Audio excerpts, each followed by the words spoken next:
Assalamualaikum warahmatullahi wabarakatuh. Saya Agus Hermawan dari kelompok 7 Akuntansi Syariah semester 3 kelas A. Di sini saya akan menjelaskan mengenai mudharabah. Yang pertama adalah pengertian akan mudharabah. Nah, mudharabah itu apa sih? Mudharabah adalah bentuk kerjasama antara dua atau lebih pihak di mana pemilik modal, yaitu sahibul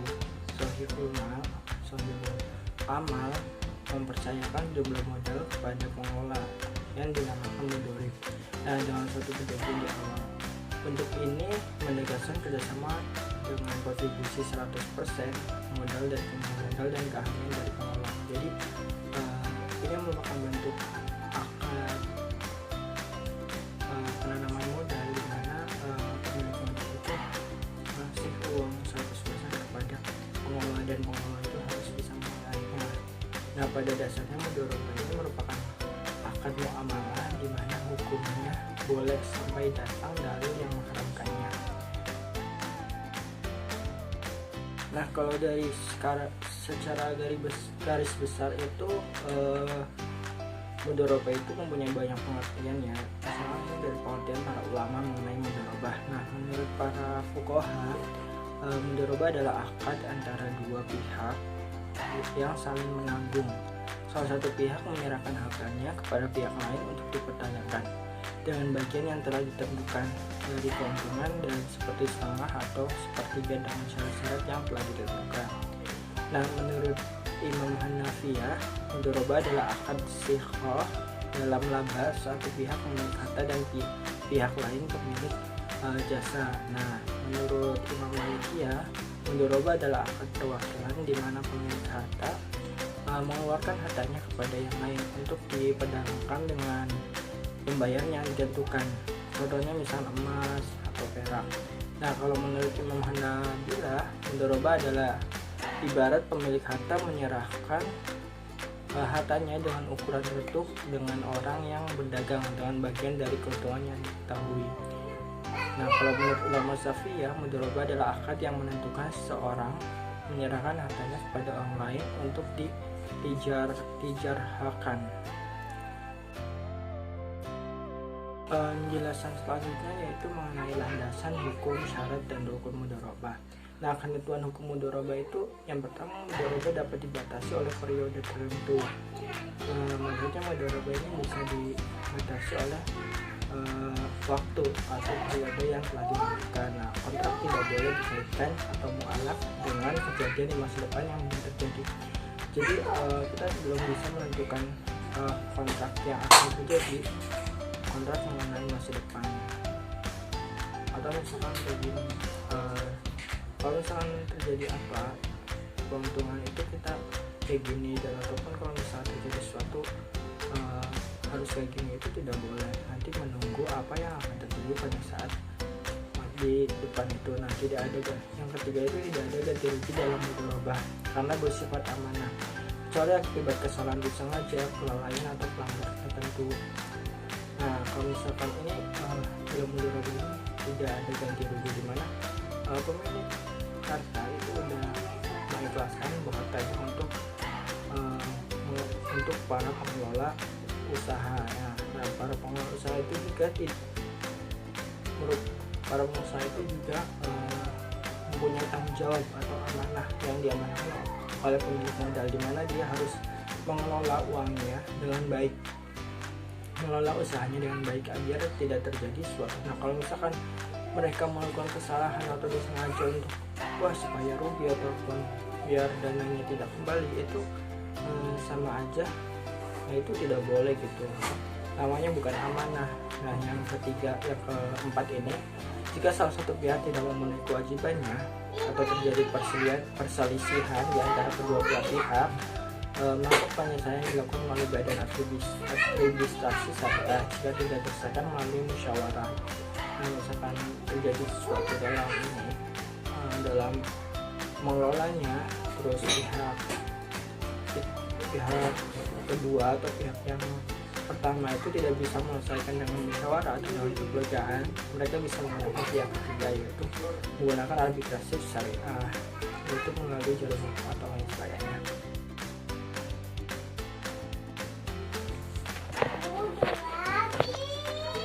Nah, syarat yang harus dipenuhi dalam akad mudharabah, yang pertama harta atau modal. Modal harus dinyatakan dengan jelas jumlahnya. Misalkan jumlahnya itu harus jelas, misalkan 100 juta, 200 juta, ataupun 500 juta, atau mungkin 1 miliar atau bagaimana. Pokoknya modal itu harus jelas. Yang kedua itu modalnya harus dalam bentuk tunai, bukan piutang. Nah, jadi hartanya ini bentuk tunai langsung, uangnya cash, bukan melalui piutang ataupun ini punya utang ini dan ini bukan. Nah, yang ketiga itu modal harus diserahkan kepada mudharib untuk memungkinkannya melakukan usaha. Jadi dana ini langsung diberikan kepada pengelola usaha biar pengelola usaha tersebut bisa langsung melakukan usahanya. Yang keuntungan pembagian, yang pertama keuntungannya itu pembagian harus dilakukan dalam persentase. Nah, seberapa besar sih persentasenya? Nah, misalkan keuntungannya berapa persen, dan nanti keuntungannya dibagi berapa persen. Misalkan keuntungannya dapat 100%, kira-kira bakal dibagi seperti apa? Apakah 60% untuk pengusaha atau 40% untuk pemilik modal dan lain sebagainya.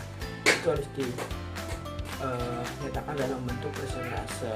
Nah, yang kedua itu kesepakatan rasio. Presentasi harus dicapai melalui negosiasi sesuai kontrak. Nah, untuk presentasinya itu harus disesuaikan dengan kontrak yang awal ataupun kira-kira bakal seberapa.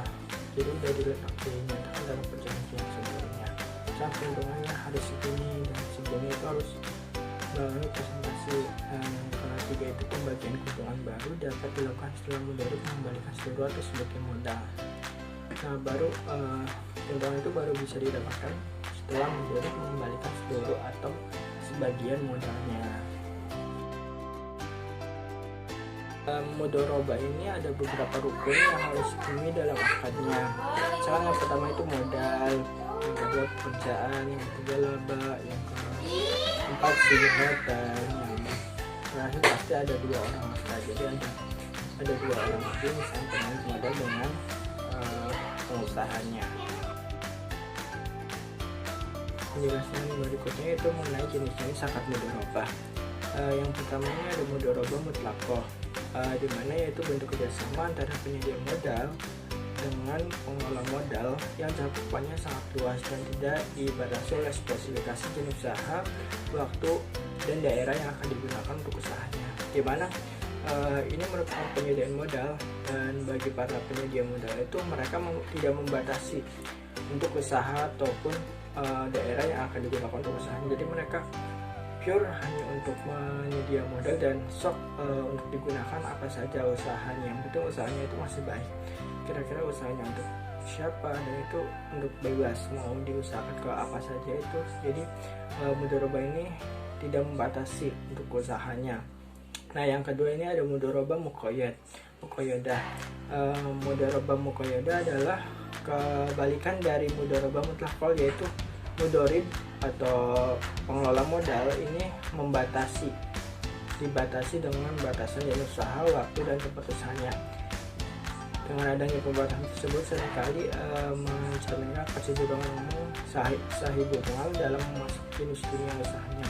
Nah, dimana ini kebalikannya dari mutlaqah ya, dimana penyedia modal ataupun pengelola modal, mudharib itu membatasi gitu kira untuk usahanya. Misalkan mereka ingin usaha ini digunakan untuk produksi tempe, udah hanya untuk produksi tempe untuk daerah sini saja. Jadi mereka membatasi untuk usahanya. Ini beda dari yang tadi mutlaqah, di mana mereka tidak membatasi untuk usahanya. Nah, kalau muqayyad ini mereka membatasi usahanya. Jadi mereka hanya kira-kira ini usahanya, jadi mereka penyedia modal hanya untuk usahanya hanya untuk produksi tempe, yang untuk itu aja, tidak boleh untuk menanam modal yang lain gitu.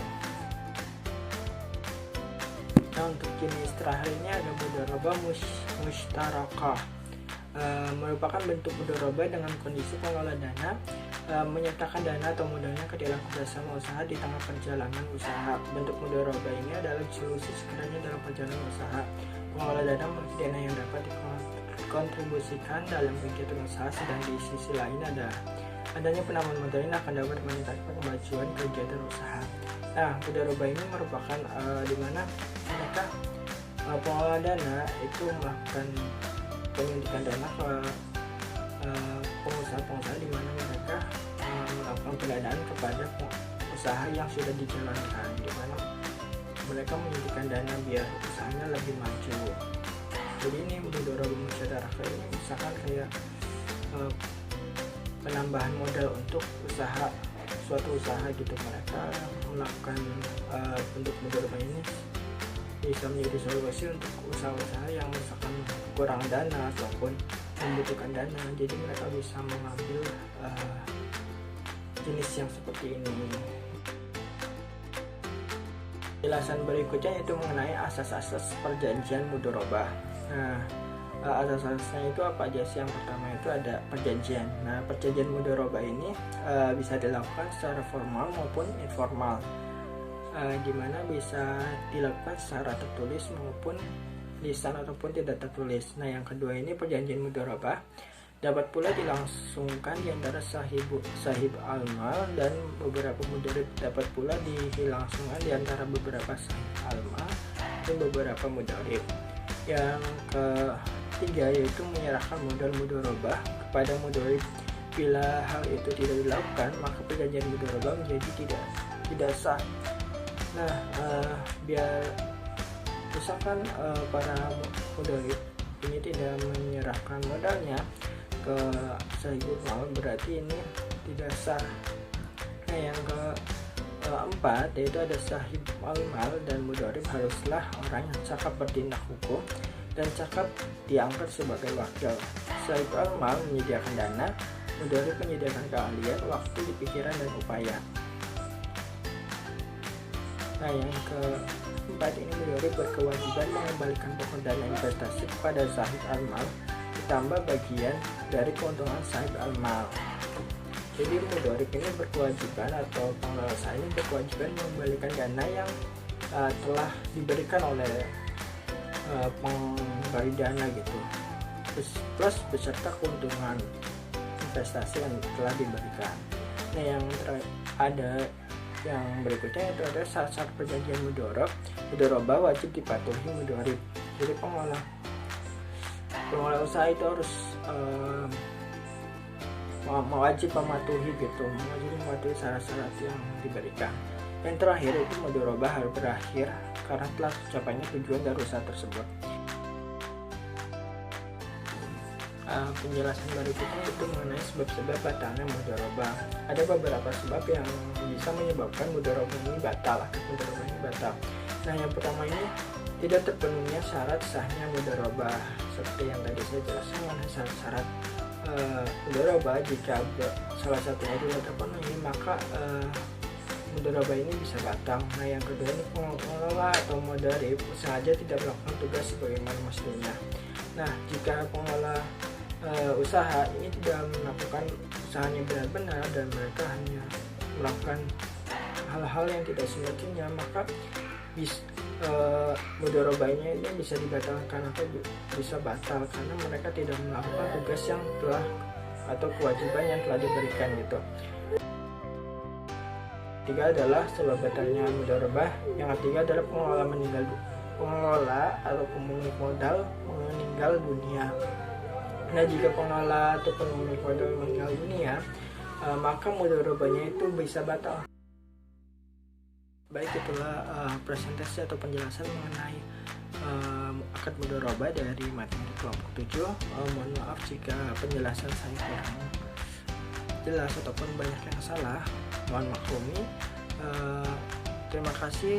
Wassalamualaikum warahmatullahi wabarakatuh.